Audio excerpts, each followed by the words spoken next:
എന്താ എന്താ ഇത്? വെള്ളം മാറി കുളിച്ചതാ. നന്നായിട്ടൊന്ന് തോർത്തിട്ട് പോലില്ല. എങ്ങനെ ജലദോഷം വരാതിരിക്ക? പച്ചവെള്ളത്തിലുള്ള ഈ കുളി വേണ്ട കേട്ടോ. കെട്ടിക്കൊണ്ട് വന്നാൽ മാത്രം മതിയോ? ഇതൊക്കെ നോക്കിക്കൂടാ നന്ദന്? ഗൗരി അല്ലല്ല, ഏടത്തിയമ്മ എന്നോട് ദേഷ്യ. ഞാൻ ഇന്നലെ വിളിച്ചില്ലേ മരമോന്തെന്ന്? അത് വെറുതെ കേട്ടോ. എന്റെ ഗൗരി സുന്ദരിയാ. നന്ദൻ ഭാഗ്യവാനാ. നല്ലൊരു പെണ്ണിനല്ലേ ഭാര്യയെ കിട്ടിയിരിക്കുന്നത്. അയ്യോ, ഇതൊക്കെ നന്ദന്റെ മാത്രം ഭാഗ്യമൊന്നുമല്ല, ഒരാടെ പ്രാർത്ഥനയോടെ കൊണ്ടാ. ആരുടെയാ ഈ എന്റെ? നമ്മുടെ ഗന്ധർവന്റെ അമ്പലത്തില് മാല എത്ര കെട്ടിയിട്ടെന്നറിയോ? അത് സ്വന്തം കൈകൊണ്ട്. ആ, ഗന്ധർവൻ കാവില് ചെമ്പകം പൂത്തുന്ന് 6 എണ്ണം ഉണ്ട് അത്രേ. നമുക്കൊന്ന് പോയി കണ്ടാലോ? വാ ഗൗരി. ഏടത്തിയമ്മ. ഈ ഏടത്തിയമ്മ എന്നുള്ള വിളി ഒരു സുഖമില്ല ഏടത്തിയമ്മേ. എന്തോ ഒരു അകൽച്ച പോലെ. ഞാൻ ഗൗരിനെ വിളിക്കട്ടെ? ആ, അല്ലേ വേണ്ട. ആരെങ്കിലും കേട്ടാ പിന്നെ അത് മതി. നമുക്ക് ഒറ്റയ്ക്ക് അമ്മ വിളിക്കാം. അമ്മ എന്ത് വേണമെങ്കിലും വിളിച്ചോളൂ, എനിക്ക് ഒരു ആക്ഷേപവും ഇല്ല. ഗൗരിയടുത്ത് എന്തെങ്കിലും വിളിക്കുക. ഒന്നില്ലെങ്കിൽ ഏട്ടന്റെ ഭാര്യയല്ലേ. പിന്നെ അവള് പറഞ്ഞ ശരിയാ. ഗൗരിയടുത്തമ്മേന്നായാലോ? ആ, വലിയ കുഴപ്പമില്ല. അങ്ങനെ അങ്ങനെ. അയ്യോ, അത് കൊളുത്താൻ പാടില്ല. അതെന്താ? അതൊരു പഴയ കഥയാ. വെള്ളച്ചി പറഞ്ഞെന്നാ. ഈ വെള്ളച്ചിക്ക് അറിയാത്തായിട്ട് ഒന്നുമില്ല. പണ്ട് ജാമ്പോന്റെ കാലത്തൊറ്റാവും ഒരു മുത്തശ്ശി ഈ വിളക്ക് കൊളുത്തി വെച്ച് ഇറങ്ങിപ്പോയത്ര തറവാട്ടിന്ന്. കാശിക്കാൻ പറ്റാ, പിന്നെ വന്നതേയില്ല. അതിനുശേഷം ആരും വിളക്ക് കൊളുത്താറില്ല. ഓഹോ, ഇത് അന്ധവിശ്വാസമാണോ? നന്ദൻ പറയാ അന്ധവിശ്വാസാണെന്ന്. എന്നാ പിന്നെ നന്ദനൊന്ന് കൊളുത്തു നോക്കട്ടെ ഈ വിളക്ക്. അയ്യോ, ഞാൻ സമ്മതിക്കില്ല. പിന്നെ ഈ കാവില് മാസത്തിലൊരു ദിവസം ഒരു കോമാളി വരും. കോമാളിയോ? ഒരു ചീമ്പ്രക്കണ്ണൻ. അയാളുടെ 2-3 ചിങ്കിടികളും എന്നെ നടുവിലിരുത്തിയിട്ട് ബ്രീം ബ്രീം ബ്രീം എന്നൊരു പാട്ടോ? പൂജ അത്രേ, ഗന്ധർവം പൂജ. അതിന് എന്നെ പിടിച്ചിരുത്തുന്നതാ എനിക്ക് ഇഷ്ടമല്ലാത്ത. ആ പാട്ടാണെങ്കിലോ ചെവി പൊട്ടും. പൂജ എന്ന് പറഞ്ഞാലേ അമ്മൂച്ചക്ക് ദേഷ്യ. അപ്പൊ പോയി ഒളിക്കും കയ്യാലേല്. എന്തിനാ ദേഷ്യം? കോമാളിയാ. സൂക്കേട് മരം പൂജ എന്നൊക്കെ പറഞ്ഞ്. സൂക്കേടോ? എന്താ വല്യമ്മ വിളിക്കണു. ഗൗരി എടുത്തമ്മേ. എന്തേ?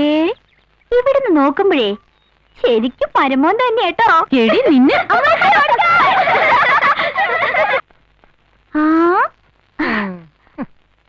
നാളികേരം ചെറിയ നുള്ളി തിന്നാ കല്യാണത്തിന് മഴ പെയ്യും കുട്ടി. പെയ്തോട്ടെ. ആകെ നനഞ്ഞ് പിണ്ടിയാവും. അപ്പോഴോ? ആയിക്കോട്ടെ. അരക്കാൻ എന്നെയും പഠിപ്പിച്ചു തരൂ വെള്ളച്ചി. അമ്മുക്കുട്ടി എന്തിനാ അരയ്ക്കാൻ പഠിക്കണേ? കല്യാണം കഴിഞ്ഞു പോകുമ്പോ ഇതൊക്കെ പഠിക്കണ്ടേ? നന്ദസാറിനോട് പറഞ്ഞൊരു മിക്സി വാങ്ങിച്ചു തരാൻ പറയൂ. ഒരു ബട്ടൺ അമർത്തിയാ മതി, ഒക്കെ റെഡി. നന്ദൻ എന്നെ വഴക്ക് പറഞ്ഞു വെള്ളച്ചി. എന്നോട് പണ്ടത്തത്ര ഇഷ്ടമില്ലാന്ന് തോന്നുന്നു. എന്തിനാ വഴക്ക് പറഞ്ഞ്? അവരുടെ മുറിയിലേക്ക് ചെന്നേന്. ഞാൻ മുടിപ്പിന്നെ അന്വേഷിച്ചെന്നാ. നന്ദൻ എപ്പോഴും ഒളിപ്പിച്ചു വെക്കും. അയ്യേ, അവരോട് ഒറ്റയ്ക്കിരിക്കുമ്പോ മുറിയിലേക്ക് കയറിച്ചില്ല.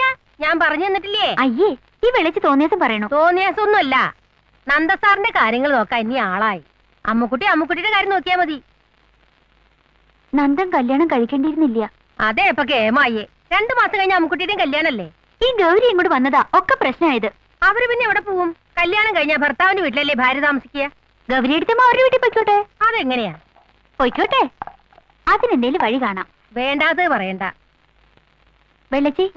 വഴിക്ക് വീണ എല്ല് പൊട്ടോ? ചിലപ്പോ. എല്ല് പൊട്ടി വേദനിക്കോ? ആദ്യം തിരി വേദനിക്കും, പിന്നെ ഒരു തരിപ്പാ. വെള്ളച്ചിട്ട് ഏതെങ്കിലും എല്ല് പൊട്ടിയിട്ടുണ്ടോ? പരമം തല്ലി ചതച്ചിട്ട് പൊട്ടാത്ത ഒരെല്ലും ഇനി ഈ ശരീരത്തിലില്ല. ആട്ടെ, എന്തിനാ അറിയണേ? ഏയ്, ഒന്നുമില്ല. ഒരു പഴഞ്ചൊല്ല് ഓർമ്മ വന്നതാ. അടി തെറ്റിയാൽ ആനയും വീഴും.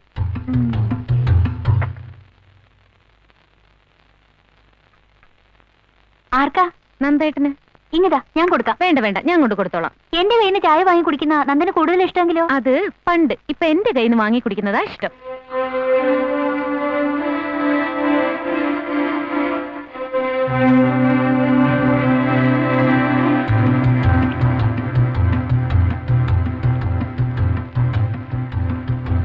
വേദനിക്കരുത്, പാവം, തരിപ്പേ പാടുള്ളൂ. വെള്ളച്ചി പറയുമ്പോ സത്യാവും. ഗൗരിയമ്മേ, ഗൗരിയമ്മേ, ദാ വരുന്നു. അയ്യോ, ചോര. നന്ദാ, വല്യമ്മേ, ഓടി വാ. ഗൗരിയമ്മേ, നന്ദാ. എന്താ അവിടെ? വല്യമ്മേ. ഒന്നുമില്ല ഒന്നും പറ്റിയില്ല എന്ത് പറ്റി? ഒന്നുമില്ലെന്നേ. ഇവിടെ ആകെ എണ്ണ വീണ്ടല്ലോ. ആരാ എണ്ണപാത്രം തട്ടിയേ? എല്ല് പൊട്ടിയ തരിപ്പല്ലേ ഉണ്ടാവുള്ളൂ. ആ സത്തെ, എന്താ നീ വിചാരിക്കണേ? വേണ്ട വേണ്ടെന്ന് വിചാരിക്കുന്നവരും കുറുമ്പ് കൂടാ. വീണ് തല പൊട്ടിയിരുന്നെങ്കിലോ? മിണ്ടി പോരുത്. സാരല്ല നന്ദേട്ടാ, ഒന്നും പറ്റിയില്ലല്ലോ. പറ്റിയിരുന്നെങ്കിലോ? ആരാ സമാനം പറയാ? നീ സമാനം പറയോ? ആ അധിക പ്രസംഗി. നിനക്ക് ഇഷ്ടം പോലെ തട്ടാളെ ബന്ധം അവള്. ക്ഷമിക്കാന്ന് വെച്ചാൽ എത്ര ക്ഷമിക്ക? ലാളിച്ച് ലാളിച്ച് വഷളാക്കിന്ന് പേരും. ഇതിനൊക്കെ വളം വെച്ചിരുന്ന എന്നെ വേണം പറയാൻ. പിടിക്കുന്നെന്താ?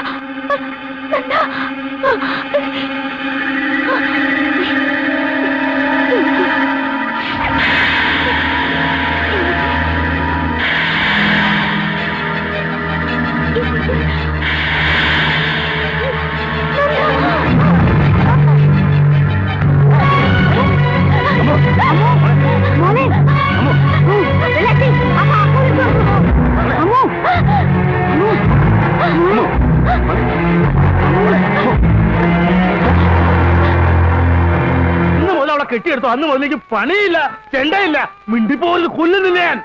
കാണിച്ചേടാ അസത്തെ. അവളുടെ തന്തയും കണക്കാ, തള്ളയും കണക്കാ. തന്തയ്ക്ക് പറഞ്ഞാ നീ എന്ത് അറിയോ? തന്ത അതെ, തന്ത നിന്റെ തന്ത ചെണ്ട കുറ്റി. അയ്യോ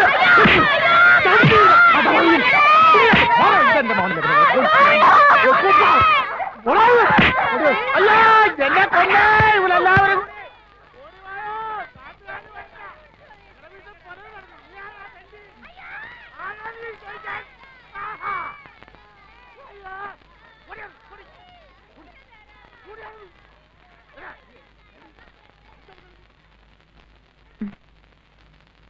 വേദന കുറവുണ്ടോ? സാരല്ല. ഉച്ച നേരത്ത് ചോര നിൽക്കണ്ടായപ്പോ ഞാൻ പരിഭ്രമിച്ചു. സാരല്ല നന്ദേട്ടാ. എനിക്ക് കുറച്ച് എഴുതാനുണ്ട്. ആ ഫ്രണ്ട് ലൈൻകാർക്ക് ഒരു ആർട്ടിക്കിൾ കൊടുക്കാന്ന് പറഞ്ഞിട്ട് അവർ ഇരിക്കപ്പുറം തരണില്ലേ. ശല്യായാലോ ഇത്? എന്താ നന്ദേട്ടാ? ആ പരമനും വെള്ളത്തി എന്നും മുഴക്കം അവിടെ. നന്ദേട്ടാ ഒന്നുമില്ല.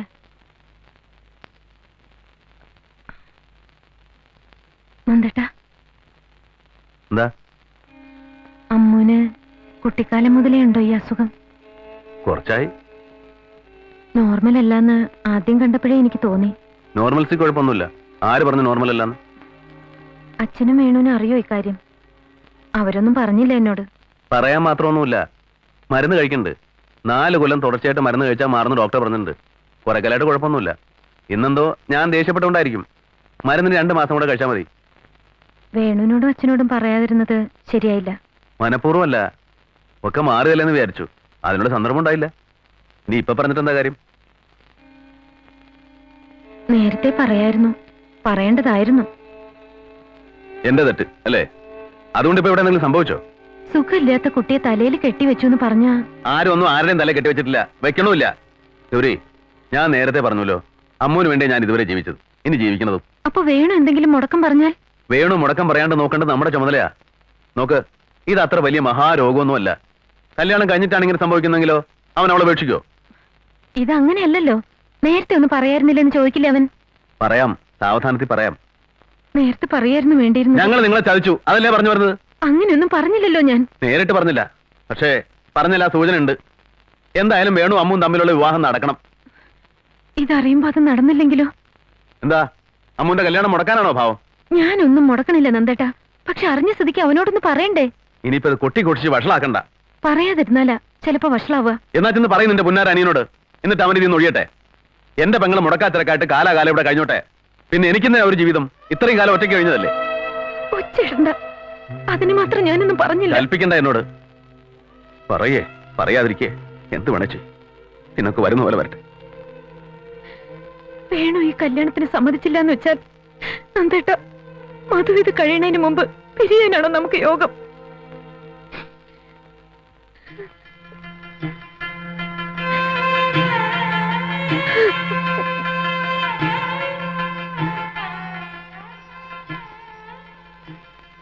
കേൾക്കാൻ വേണ്ടി മനഃപൂർവ്വം ഇതിലെ വന്നതല്ല. പക്ഷേ കേട്ടപ്പോ കേൾക്കണ്ടായിരുന്നില്ല തോന്നി. എന്താ തനിക്ക് പറ്റിയതെന്താ? എനിക്കൊന്നും പറ്റിയിട്ടില്ല. അന്ന് ഞാൻ ആവുന്നത്ര കയ്യും കാലും പിടിച്ച് പറഞ്ഞത് അവരോടെല്ലാം തുറന്നു പറയണമെന്ന്. അപ്പൊ നിങ്ങൾ എല്ലാം ചേർന്ന് മുടക്കി. ഇപ്പൊ കുറ്റം മുഴുവൻ എന്റെ. എല്ലാറ്റിനും ഒരു പരിഹാരം ഉണ്ടാവും. ഉണ്ടാവും. പക്ഷെ അതെന്താണെന്ന് എനിക്ക് അറിയേണ്ടത്. ഞാൻ ആരെയാ വെറുക്കണ്ടേ? ഞാൻ കെട്ടിയ താലിയെ വിശ്വസിച്ച് എന്റെ കൂടെ ഇറങ്ങിപ്പോന്ന ഗൗരിയോ, അതോ ജനിച്ചപ്പോ മുതൽ എന്നെ മാത്രം കണ്ടുപടുന്ന എന്റെ പെങ്ങളെയോ? പറ, ഞാൻ ആരെയാ ഉപേക്ഷിക്കണ്ടേ? സമാധാനപ്പെടുക. എന്താ, ഈശ്വരൻ ഒരു വഴി കാണിച്ചു തരും. കാണിച്ചു തരും. തരട്ടെ.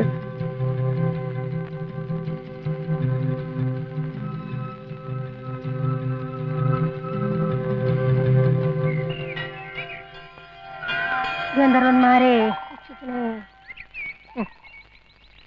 നന്ദസാറിന്റെ മുത്തച്ഛന്റെ അച്ഛന്റെ കാലത്താത്ര ഈ ഗന്ധർവനോട് കുടിയിരുത്തിയത്. താവണക്കാട്ടിലൊരു യക്ഷിയായിരുന്നു ഇദ്ദേഹത്തിന്റെ ഭാര്യ. അവക്ക് ഇദ്ദേഹത്തോട് ഒരു സ്നേഹം ഉണ്ടായിരുന്നില്ല. ആങ്ങളമാരോടായിരുന്നു സ്നേഹം. ഒരാൾക്കൊരാളെ എത്രയാ സ്നേഹിക്കാൻ കഴിയാന്നുള്ളതിന് ഒരു കണക്കുമില്ല. ഭാര്യ ഉപേക്ഷിച്ച ഗന്ധർവൻ തറവാട്ടൊരു സ്ത്രീയുടെ ദേഹത്ത് കയറിക്കൂടി. പരിസരം വിട്ട് എവിടെയും പോവില്ല എന്ന് പറഞ്ഞു. ഭാര്യ ഒഴിപ്പിച്ച് ഇവിടെ കുടിയിരുത്തി. എപ്പോഴും ദുഃഖത്തിലാ ഗന്ധർവൻ. ഭാര്യ ഉപേക്ഷിച്ചതിന് ദുഃഖം. കേമായിരുന്നില്ലേ വെള്ളച്ചിന്നലെ? പുതിയ എല്ല് വല്ലതും പൊട്ടിയോ? അമ്മുക്കുട്ടിയുടെ എന്ത് പറഞ്ഞാലും കുഴപ്പാ അല്ലേ ഗൗരിക്കുട്ടി? പരമന്റെ 2 തല്ല് എന്നും കൊണ്ടില്ലെങ്കിലേ ഒരു സുഖമില്ല. മുറിവുണക്കം വെച്ച ഗൗരിയടുത്തമ്മേ? അതൊക്കെ എപ്പോഴേ പോയി. ഗൗരിയടുത്തമ്മ ഇന്ന് നിങ്ങളുടെ അവിടേക്ക് വിരുന്നിന് പോവല്ലേ? എന്താ ഒരു മൂഡ് ഓഫ്? ഇവിടുന്ന് വിട്ടുപോകാനുള്ള വിഷമോ? ഇവിടെ അത്രയ്ക്ക് ഇഷ്ടായോ? കൈ പൊട്ടുന്ന വെള്ളച്ച് വിചാരിച്ചത്, പൊട്ടിയത് നെറ്റി. പാവം. പിന്നെ എനിക്ക് സങ്കടായിട്ടോ.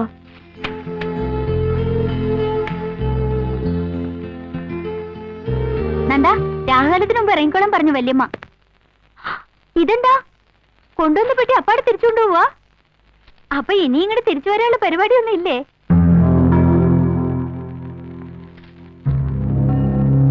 ഓ, എന്തൊരു കന!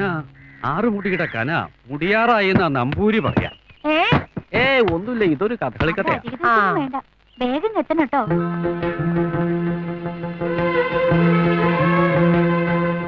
പോട്ടെ വല്യമ്മേ. പോയി വരട്ടെ എന്ന് പറയൂ മോളെ. ടാറ്റാ. എനിക്ക് വരാൻ പാടില്ലല്ലോ, അല്ലെങ്കിൽ ഞാനും വന്നേനെ. എന്റെ ദൂരത്തുമേ കരയണേ? ഒന്നുമില്ല.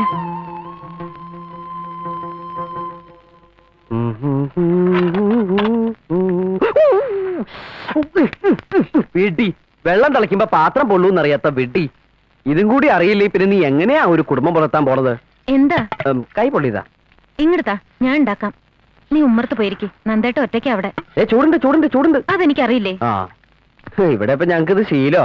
രാവിലത്തെ ബ്രേക്ക്ഫാസ്റ്റ് അച്ഛന്റെ വക, ഉച്ചക്കത്തെ ഊണ് എന്റെ ഊഴം, രാത്രിയിൽ എന്റെ 2ാം ഊഴം. ചമ്മന്തി, കഞ്ഞി, ചുട്ട പപ്പടം. എന്തിനു പറയണേ, ഇവരടുത്തേക്ക് അറിയോ, ഞങ്ങളുടെ വയറിനൊക്കെ ഇപ്പൊ ബെസ്റ്റ് ടൈമാ. ഒരു സിംഗിൾ ഓംലേറ്റ് കഴിച്ച ഡബിൾ ആയിട്ട് പോവും. എന്ത് സുഖ. എന്താ ഒരു ഗൗരവം?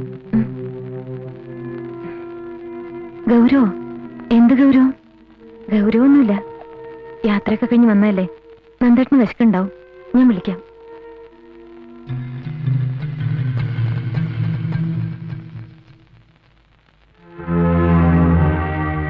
നന്ദേട്ട, ഊണ് കാലായിരിക്കണം. അച്ഛനും വേണു വെയിറ്റ് ചെയ്യണം നമ്മളെ. ഒക്കെ പറഞ്ഞു വെച്ചിട്ടുണ്ടാവും എന്റെ അനിയനോടല്ലേ? നന്ദേട്ടൻ എന്റെ ഭർത്താവ് ആവുന്നതിന് മുമ്പ് വേണു എന്റെ അനിയനാ. എങ്ങനെ പറയാന്നുണ്ട്, എങ്ങനെ പറയാതിരിക്കാന്നുണ്ട്. എന്താ വേണ്ടെന്നറിയാതെ നട്ടും തിരിയാ നന്ദേട്ടാ ഞാൻ. വരൂ.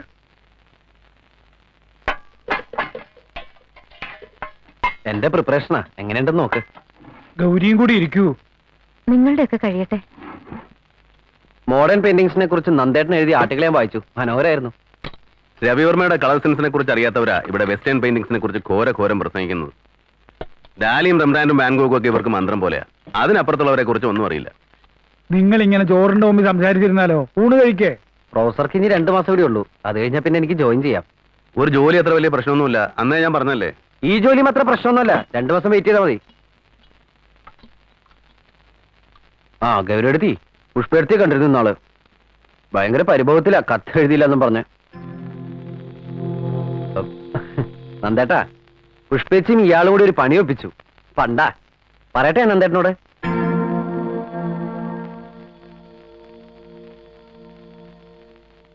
രണ്ടാഴ്ച കൊണ്ട് നന്ദേട്ടന്റെ അതേ സീരിയസ്നെസ് കിട്ടിയിട്ടുണ്ട് ഗൗരി അടുത്തേക്ക്. ഇതെങ്ങനെ ഒപ്പിച്ചെടുത്തു?